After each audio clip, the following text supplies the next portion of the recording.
রাজশাহীর মানুষ শান্তিপ্রিয় মানুষ। এখানে ওই ধরনের যে খারাপ কাজে লিপ্ত হওয়া বা অপরাধের সংখ্যা অনেক কম, আমি যতটা জানি, আগে থেকে আমার একটু জানা ছিল। তবে ইদানিং আমাদের বেকারত্বের কারণে হোক, আমাদের যুব সমাজ শিক্ষিত বেকার প্রচুর সারা বাংলাদেশে, তাদের কর্মের সংস্থান সৃষ্টি করা দরকার।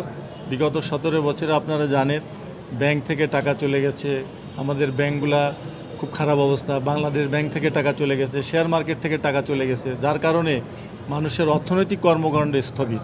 তো এটার অর্থনৈতিক কর্মকাণ্ড আরও পুরোদমে চালু করতে হলে, বিনিয়োগ আসতে হলে 1 নম্বর সরকারের এজেন্ডা হচ্ছে আইন শৃঙ্খলা রক্ষা করা।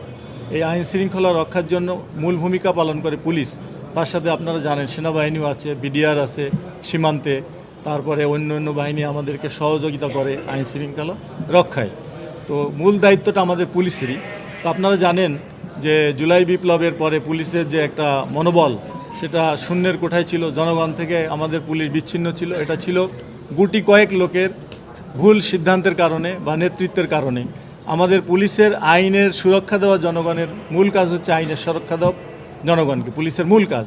তো সেইটা থেকে আমরা কিছুটা বিচ্ছিন্ন হয়ে গেছিলাম।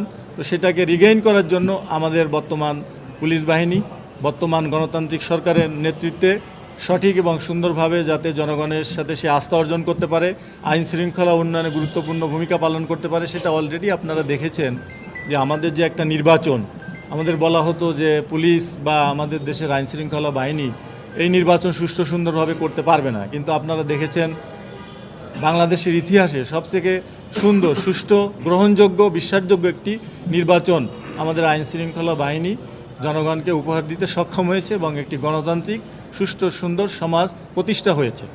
এখন আপনারা দেখেছেন এই বেকারত্বের কারণে হোক, যে কোনো আন্তর্জাতিক জানেন যে বিভিন্ন দেশে মাদকের ছড়াছড়ি, ড্রাগস, এই নার্কোমানি দিয়ে বিভিন্ন অপরাধজনক কার্যক্রম তৈরি হয় সমাজে, এটার একটা খারাপ দিক চলে আসে। তো সেটা বন্ধ করার জন্য মাদকের বিরুদ্ধে আমাদের জিরো টলারেন্স, কোনো ধরনের উগ্রতা, উগ্রবাদ, সন্ত্রাস এগুলো সমাজে যাতে না থাকে, একটি সুষ্ঠু সুন্দর বাংলাদেশ গঠনের জন্য আপনারা হচ্ছে সমাজের দর্পণ।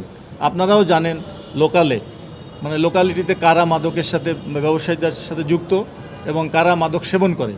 দেখেন পুরা ইয়াং জেনারেশন নষ্ট হয়ে যাচ্ছে মাদকের প্রভাবে, তারা খুন খারাপি, ছিনতাই, কিশোর গ্যাং, বিভিন্ন রকম অপরাধের সাথে লিপ্ত হচ্ছে। সুতরাং সরকারের 1 নম্বর এজেন্ডা হচ্ছে মাদক নির্মূল করা, মাদকের বিরুদ্ধে আমাদের জিরো টলারেন্স।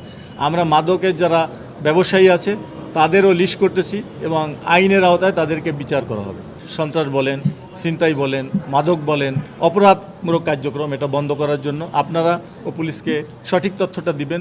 মিসগাইডিং রিপোর্ট করলে আমাদের সময় নষ্ট হয় বা আপনাদেরও কিন্তু ইমেজটা সমাজে নষ্ট হয়। তো আমরা একটি শান্তিপূর্ণ সভ্য সমাজ গঠনের জন্য কিন্তু যে সিটিজেন, ল অ্যাবাইডিং সিটিজেনও দরকার।